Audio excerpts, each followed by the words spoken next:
Nah,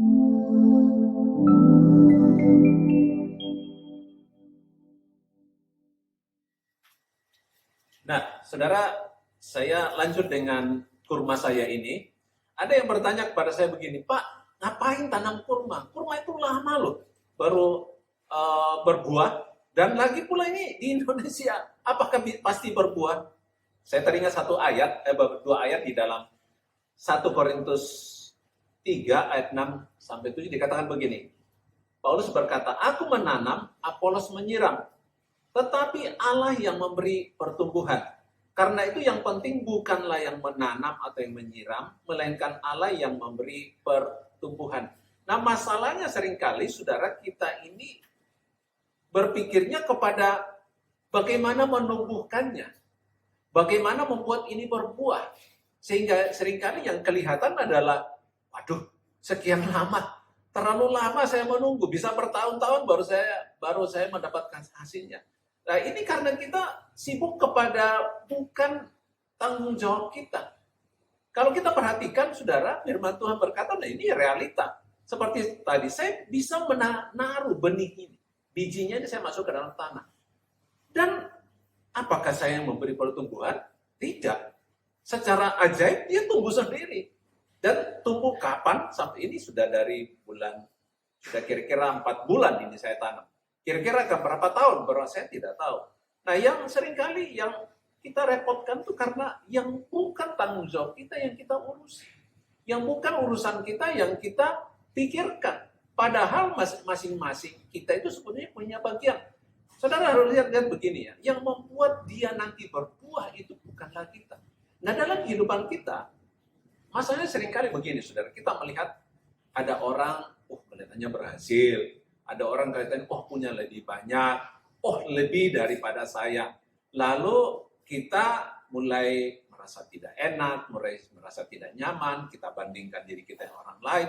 Dia kok punya hasil banyak, dia kok punya lebih banyak lagi, sementara saya tidak banyak.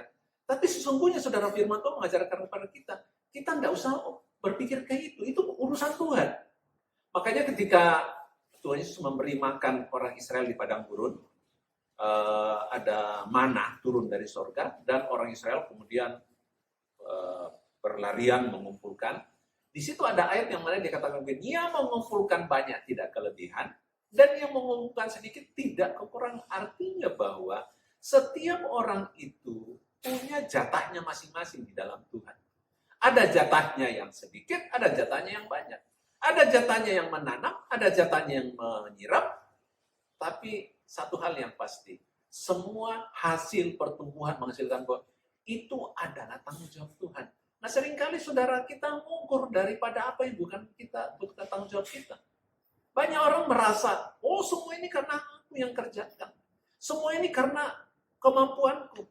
Jangan lupa saudara, kita tidak pernah mampu untuk mengubah keadaan di luar, menyebabkan orang itu mau berinteraksi dengan kita, menyebabkan orang itu mau tertarik kepada kita, menyebabkan orang itu mau deal bisnis dengan kita. Kita tidak pernah mampu sebetulnya. Kita ini seperti orang cuma memberikan jalan saja.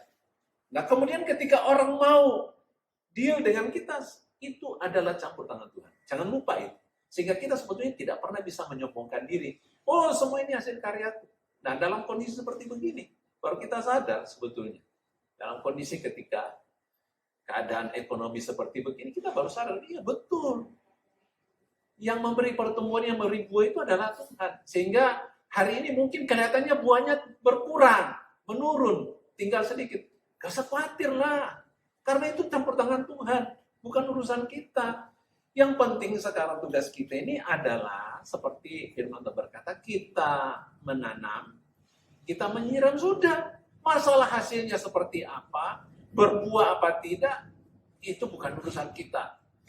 Tapi ya tentu saudara, tidak usah nunggu ini berbuah. Saya tidak berencana jadi petani kurma, sehingga tidak usah datang nanti nyari buahnya ini. Tapi dari ini memberikan kepada kita gambaran. Ada tanggung jawab kita, ada tanggung jawabnya Tuhan. Masing-masing orang ada bagian sendiri-sendiri. Sehingga berapapun hasil hari ini, mungkin kelihatannya sekali lagi usaha saudara mungkin sedang mengalami ya katakanlah mungkin musim kemarau begitu sehingga pohonnya sedikit. Sudahlah, bersyukur kepada Tuhan, yang penting masih hidup, masih tumbuh, dan tetap kita menikmati kebaikan Tuhan. Sudahlah, kita tidak bisa memelihara hidup kita. Hanya Tuhan yang mampu memelihara hidup kita.